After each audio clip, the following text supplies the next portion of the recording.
La douleur est-elle sexiste? Il est directeur scientifique chez Lucine en France et professeur associé à l'Université de Sherbrooke. Il a été vice-président aux affaires scientifiques chez Génome Québec, directeur scientifique du Fonds de recherche du Québec Santé, professeur, chercheur et directeur scientifique à l'Université de Sherbrooke. Il nous en parle ce soir. Écoutons le professeur Serge Marchand.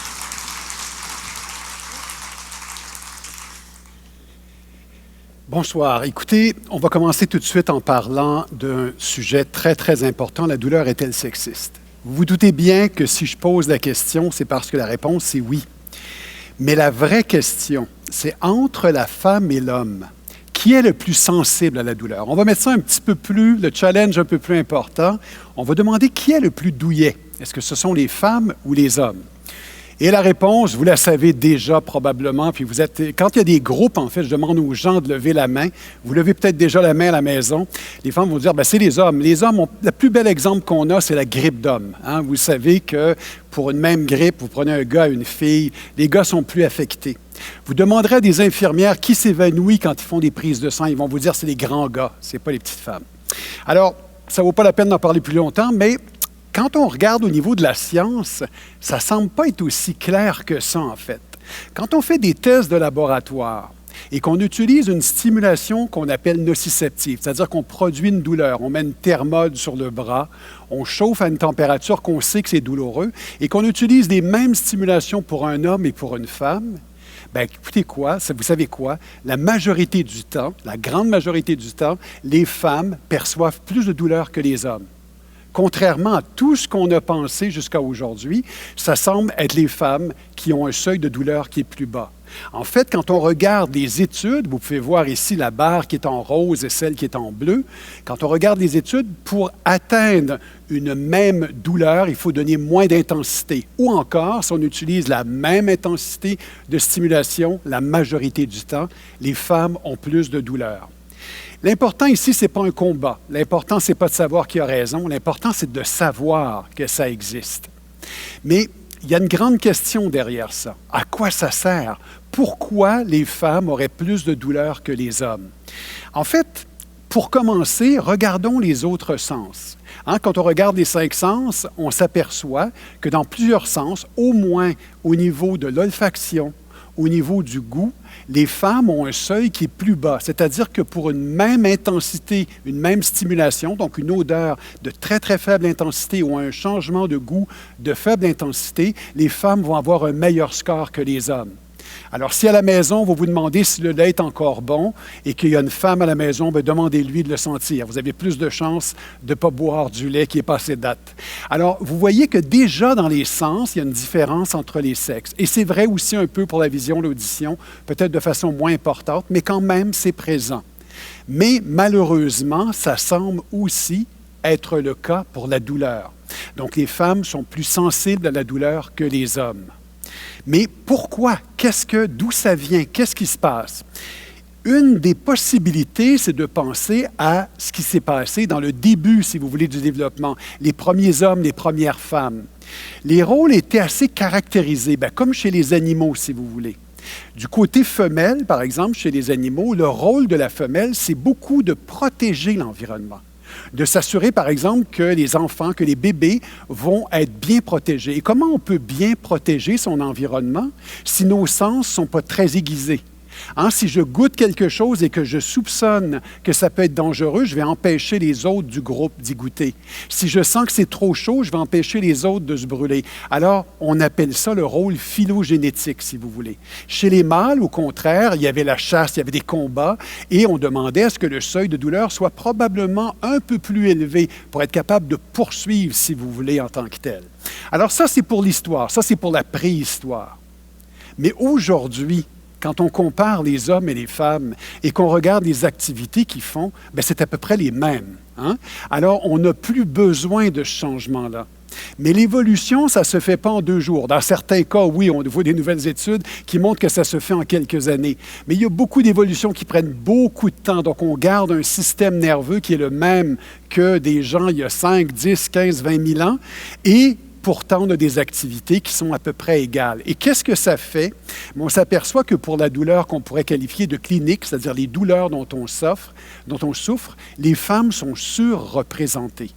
Donc, on retrouve beaucoup plus de femmes avec des douleurs chroniques pour à peu près tous les types de douleurs chroniques, que ce soit des douleurs musculo-squelettiques, des douleurs neurogéniques, c'est-à-dire quand le système nerveux est affecté. Et vous aviez entendu un peu plus tôt dans une conférence la fibromyalgie.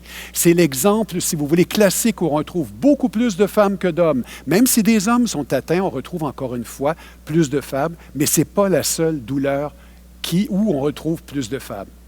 Donc, on comprend mieux que ça arrive plus souvent chez les femmes, on sait que ça arrive plus souvent, on pense qu'on comprend l'évolution, mais ce qui est étonnant en bout de piste, après avoir compris ça, c'est de réaliser que toutes les recherches qui ont été faites dans les dernières centaines d'années, je dirais, ont été faites principalement chez des animaux mâles et chez des hommes. Et la raison, une des raisons, je peux vous le dire parce que je suis assez vieux pour me souvenir des premières recherches que j'ai faites, c'est qu'on disait que les femelles ont un cycle. Et les femmes ont un cycle, donc on ne peut pas les tester toujours au moment opportun. Donc, ce qu'on va faire, c'est qu'on va prendre des hommes, on va prendre des mâles. Et on va simplement, quand on trouvera un traitement à partir des données, on ajustera la dose en fonction du poids. Alors, si c'est un grand gars, c'est une dose un peu plus importante que si c'est un petit gars. Et selon le poids et la grandeur de la femme, on ajustera la dose aussi. Mais ce qui est important de se souvenir, c'est que les femmes, ce n'est pas des petits hommes. Hein? Il y a des différences biologiques, il y a des différences importantes entre les hommes et les femmes. Et on ne peut pas dire que les recherches qu'on a faites chez les hommes ou qu'on a faites chez les animaux mâles, ça donne exactement la même chose que ce qu'on trouverait chez les femmes. Mais c'est quoi qui explique, encore une fois, comment on explique ces différences-là? Il y a des facteurs biologiques, bien sûr, on va y revenir, mais il y a des facteurs socioculturels, des facteurs psychologiques, et dans notre environnement, on est constamment devant ces facteurs, et comment on va faire pour réussir à les contrôler? Une des façons de les contrôler, c'est de faire de la recherche chez l'animal. Donc, chez l'animal, ce qu'on peut faire, c'est qu'on peut les soustraire des facteurs socioculturels en donnant des conditions identiques aux mâles et aux femelles. Et regardez bien ce que ça donne quand on compare des mâles et des femelles. On parle de rats ici. Et regardez bien, les courbes qu'on a ici, c'est des réponses de douleur. Les points en noir, c'est les mâles, les points en blanc, c'est les femelles. Exactement les mêmes résultats qu'on trouve chez l'humain.